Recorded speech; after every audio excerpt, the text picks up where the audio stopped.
News axis में आपका स्वागत है। महिला आरक्षण से जुड़ा संविधान संशोधन विधेयक 2026 पर लोकसभा में गत शुक्रवार यानी 17 अप्रैल 2026 को वोटिंग हुई थी, जिसमें ये आवश्यक 2/3 बहुमत हासिल नहीं कर सका और गिर गया। दोस्तों, आपसे अनुरोध है कि इस वीडियो के अंत तक बने रहिएगा, इसलिए कि पूरी बात सुनेंगे तभी समझ पाएंगे। आइए अब हम मुद्दे पर चलते हैं। You call OBCs Hindus, you call Dalits Hindus, but you do not give them any space in the power structure. संसद में महिलाओं को 33% आरक्षण देने से जुड़ा 131वां संविधान संशोधन विधेयक 2026 आवश्यक बहुमत नहीं जुटा सका और आखिरकार गिर गया। लेकिन इस पूरे घटनाक्रम ने केंद्र सरकार की मंशा पर गंभीर सवाल खड़े कर दिए हैं। हालांकि गोदी मीडिया इसे सीधे तौर पर महिला आरक्षण बिल बताकर जनता को गुमराह करने के लिए भ्रम की स्थिति पैदा करने की कोशिश कर रही है।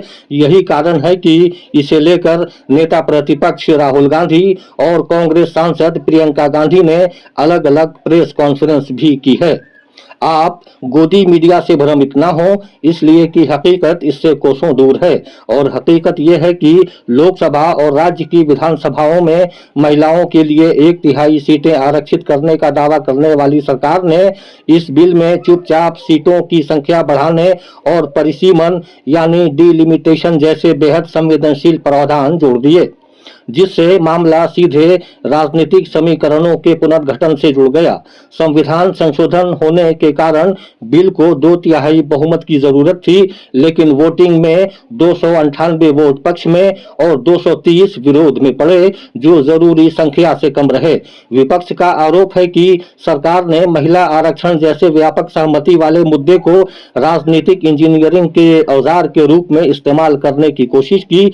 आलोचकों के मुताबिक परिसीमन को जोड़कर केंद्र सरकार उन राज्यों की सीटों का संतुलन बदलना चाहती थी जहां उसकी राजनीतिक स्थिति कमजोर है, जबकि जनसंख्या आधारित पुनर्वितरण से उत्तर और पश्चिम भारत के कुछ राज्यों को अपेक्षाकृत अधिक फायदा मिल सकता था। ऐसे में महिला आरक्षण की आड़ में सत्ता संतुलन बदलने की रणनीति का खेल चल रहा था और इस पर सवाल उठना लाजमी है।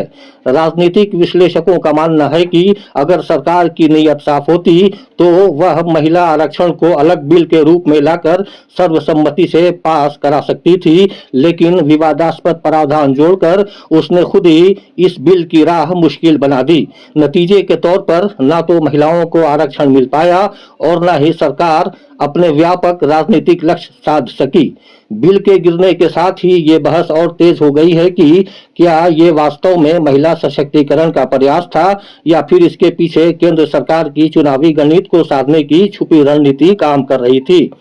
कुल मिलाकर महिला आरक्षण बिल का संसद में पास न होना न केवल एक विधायी असफलता यानी लेजिस्लेटिव फेलियर है, बल्कि ये संकेत भी है कि सामाजिक प्रतिनिधित्व जैसे गंभीर मुद्दों पर व्यापक राजनीतिक सहमति और स्पष्ट क्रियान्वयन रणनीति के बिना आगे बढ़ना मुश्किल है और आने वाले समय में ये मुद्दा देश की राजनीति में और अधिक तीखे रूप में उभर सकता है। ऐसी और खबरों के लिए हमारे चैनल को सब्सक्राइब करें और यह खबर कैसी लगी हमें कमेंट करके अवश्य बताएं। धन्यवाद।